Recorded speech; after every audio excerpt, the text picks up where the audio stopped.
guys! Welcome back to my YouTube channel. So, ayan, matagal-tagal tayong hindi nagkita. And obvious naman sa title ng video ko is, nakailang balik kami sa beach sa Batangas. And, ayun, kasi nag-celebrate kami ng anniversary namin. And nalaman lang din namin tong resort na to dahil sa tita ko kasi nagpunta na sila doon. And pakita ko na lang sa inyo, napaka-mura niya, mura din yung foods compare sa ibang resorts. And solo talaga namin yung pinaka-resort that day. And sa vlog na to guys, pakita ko sa inyo yung beach na free access. Para if ever na ayaw nyo nang magbayad ng resort, gusto nyo mag-camping-camping na lang kayo or mag-beach lang talaga. Ayan, pakita ko din sa inyo yung free side ng beach.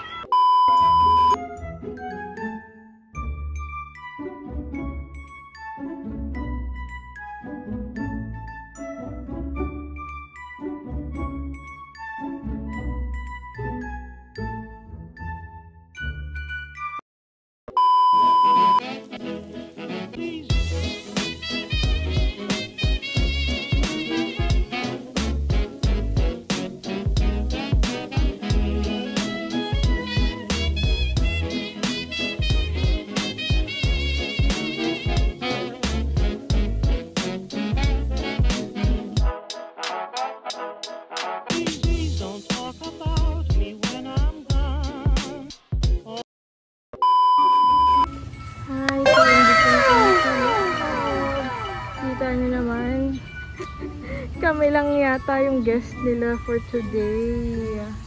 Mga banana boat doon.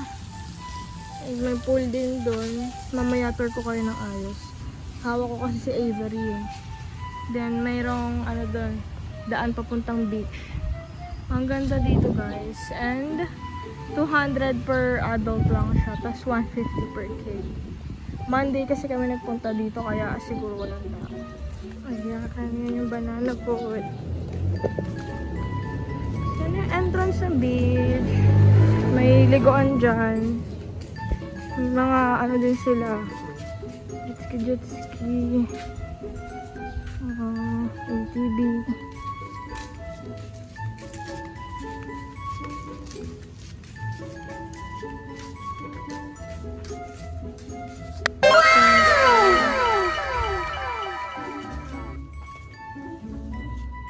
Walang katao-tao, kami lang.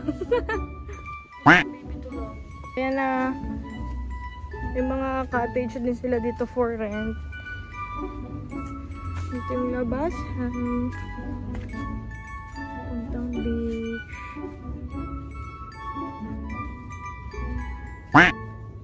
Wala talagang tao guys, kami lang.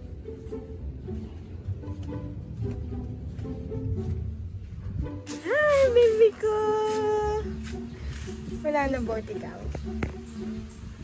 Bagong gising ang baby.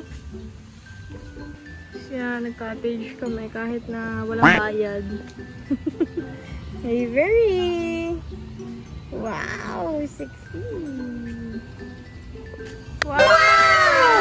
Look at the shades mo! Banana boat! Hi!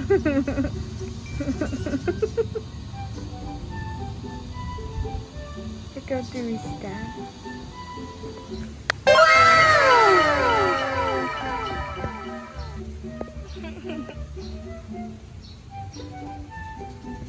So, kain muna kami guys. Ito yung kainan nila. Yan, yung resto. Kita ko sa inyo. May mga birds pala dyan. Yan. Yung mga basa, dyan sila pwede kumain kapag basa. Kasi sa loob, ayan, bawal pumasok ang basa. So yan, nahingi na natin yung menu nila. Tingnan natin.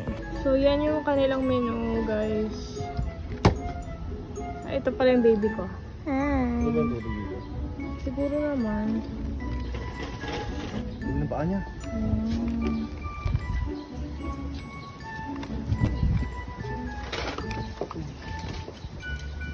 May mga alak din pala. Natawag po mami. Ayan, ito pa yung parking guys.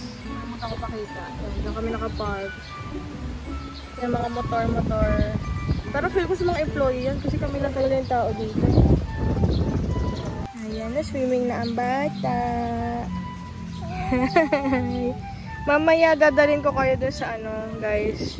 Sa isa pang pool doon. Tsaka may mga pool pa doon, sa pinuntahan ni Bryce. Pakita na lang namin sa inyo later. Punta kami doon sa beach, mamaya. Gigil.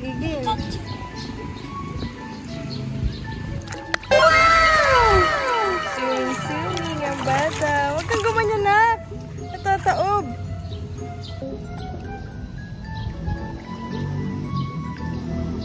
So, yan. Nandito na kami sa kabilang side. Yan yung kiddie pool. And, yun yung pang adults. Ayun silang dalawa, And, lumipat kami ng cottage. Kasi libre lang naman. Doon kami kanina. Meron din pala silang island hopping, guys. Ayan. Kita nyo naman, ang ganda.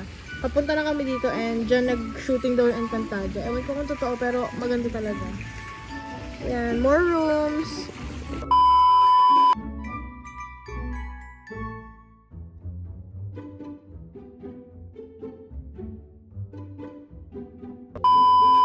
Yung sa Berna Beach pala, sorry, hindi ko na na-videohan yung mga rooms nila. Pero yan, lalagay ko yung Facebook page nila. May mga ina-upload sila dyan na videos nung rooms nila. All mid. Tsaka rates nung mga rooms nila kung mag-overnight kayo. Marami din silang activities actually. May mga, yung kita nyo naman, may mga ATV sila, ganun. Meron din sila sariling banana boat, jet skis, and everything. Mag-inquire na lang kayo doon kasi nag-day tour lang talaga kami. Wala kaming balak mag-overnight doon. Ito na yun, guys. Ito yung free access sa beach. So, kita nyo naman yung difference nun sa may resort. Yan, dito napakadaming tao kasi nga free. Ayan kami, Si Avery, ako, si Daddy, and si Gio. Dami nagtitinda. And, ayun, mga rabid activities. Kaya na bahala mamili dyan ng cottage or balsa or kung ano mang rerentahan nyo. Makikita nyo yan lahat dyan. Ayan, kita nyo ang bata, enjoy na enjoy siya. Yung floater na unicorn na yan, nabili lang namin siya for 200 pesos sa beach and madami pang options. Yan naman kami, family. Tita ko yung nagbi-video sa amin yan. Sunset siya. So yan, ang ganda-ganda.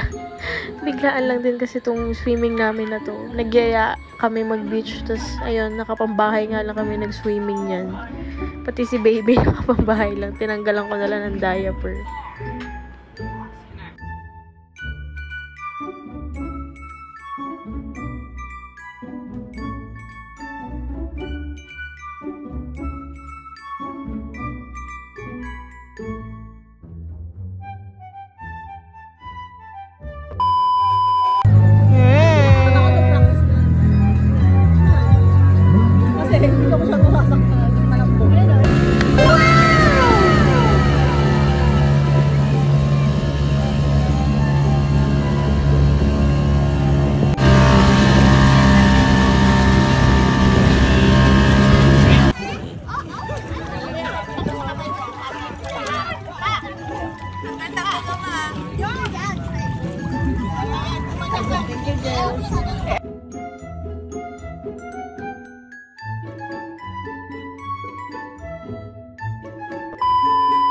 So, ayun, nakita nyo na yung comparison sa resort na may bayad and dun sa beach na free access. Props.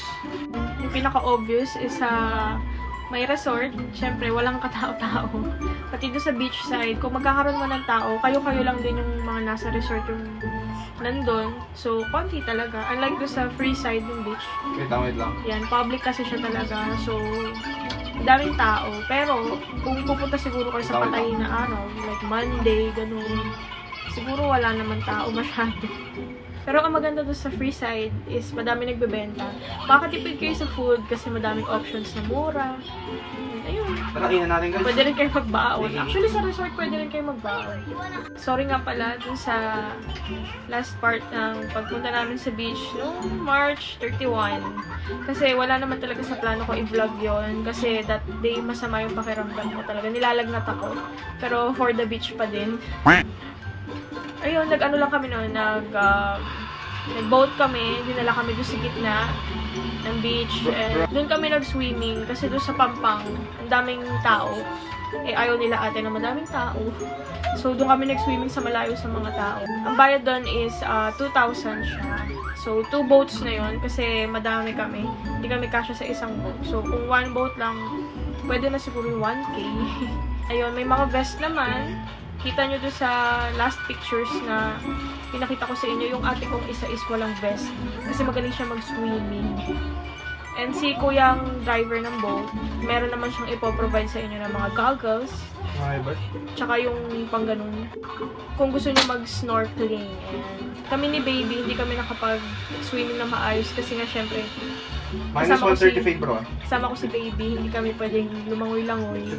Kaya ayun, sa pag-snorkeling nyo, makikita nyo madaming fish sa ilalim. Si kuya driver, usually may dala siyang sky flakes. Idudurugin nyo, tapos ikakalat sa part nyo para dun pumunta yung mga fish. Basta madaming fish and maganda din yung mga corals. So may enjoy nyo siya. And madami din talagang activities like jet skis, banana boats, flying fish, yung ikot-ikot, kung ano man yun. So yun guys, that's it for this vlog. I hope you enjoyed.